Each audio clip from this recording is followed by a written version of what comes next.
Bonjour, nous allons monter une petite mouche aujourd'hui pour partir en forêt pêcher sous le couvert végétal. Donc j'ai plus grand chose dans mes boîtes, donc on va en monter 2 ou 3 pour voir ce qu'il faut tout à l'heure. J'en profite pour vous montrer un petit peu ma façon d'agencer un peu mon matériel, parce qu'il y a peut-être des petites astuces qui peuvent vous servir. C'est-à-dire que je range tout dans des sachets. Et tous ces sachets, grands sachets, petits sachets, etc. Bon, ça me permet pour les matériaux du type poil, plume, d'éviter les mites aussi, parce que si jamais j'ai des mites dans une peau ou quelque chose, bah, je me retrouve pas envahi et je me retrouve pas avec un stock de matériel foutu. Et j'ai cette boîte que, alors ça, je peux tous ces sachets, bah, je peux les mettre les uns sur les autres. Je les mets dans un grand sac de sport et toutes les plumes, tous les poils, je les mets par thème et je m'y retrouve assez facilement. Après, j'ai trouvé cette boîte qui est quand même exceptionnelle, qui est une boîte plano, une grosse boîte plano qui rentrait dans une grande boîte de pêche au carnassier. Et dans cette boîte, ben, ce qui est génial, c'est que toutes les bobines, donc les bobines de fil, notamment Unithread enfin toutes les bobines qu'on utilise tiennent dedans. Donc bon, j'en ai encore un peu à côté, mais disons que déjà ça pour il y a quand même un stockage de tous les fils, donc en 6-0 d'un côté, en 8-0 de l'autre, et puis l'étincelle, voilà. Donc ça permet vraiment de bien ranger son fil.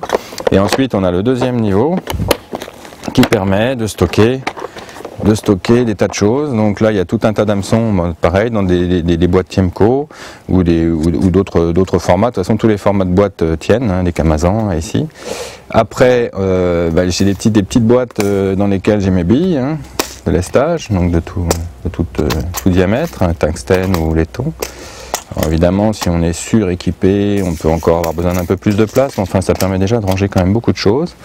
Après, le twister à dubbing, le vernis, les ciseaux, etc. Donc on va avoir besoin pour notre montage aujourd'hui.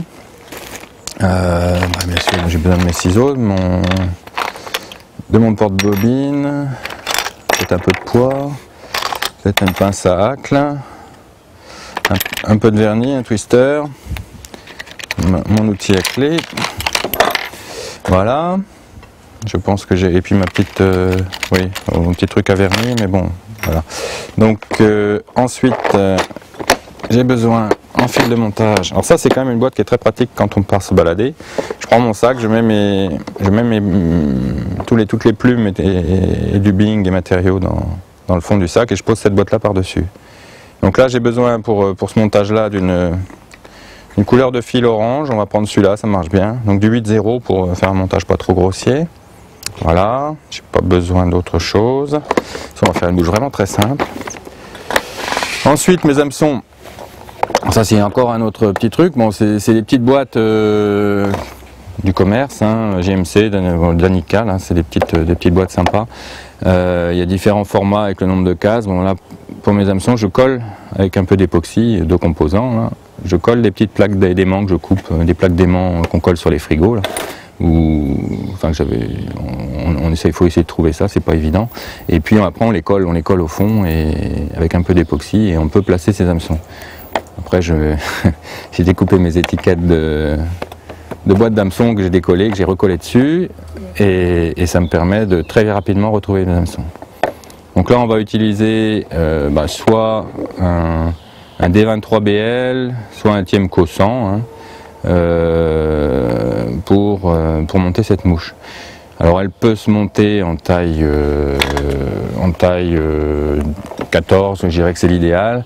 On va la monter en 12 là on va en monter en 12, ouais, 12, 14 c'est bon, on va monter en 12 pour la voir à peu près correctement sur la vidéo. Alors je vais prendre un D23 parce que j'ai pas ma boîte de TMC 100 là. Voilà. Donc je vais prendre un D23BL qui est un hameçon fin de fer très piquant et sans ardillon. Et on va attaquer le montage.